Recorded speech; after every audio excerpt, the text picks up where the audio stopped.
いただきます。いただきます。う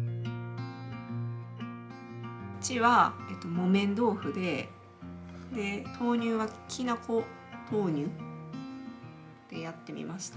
キッコーマンやったっけ？キッコーマン。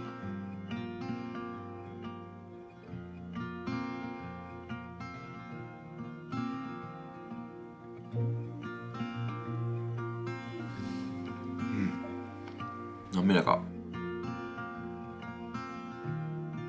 そう。うん。もう一回言ってみよ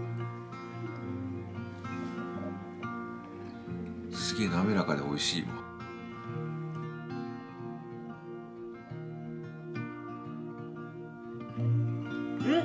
木綿は木綿や結構。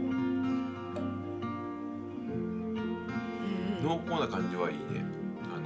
濃厚っていうか弾力がある感じ。弾力か。豆乳のきなこ味を使ったんやけどさ、きなこの味なんとなくほのかにするね。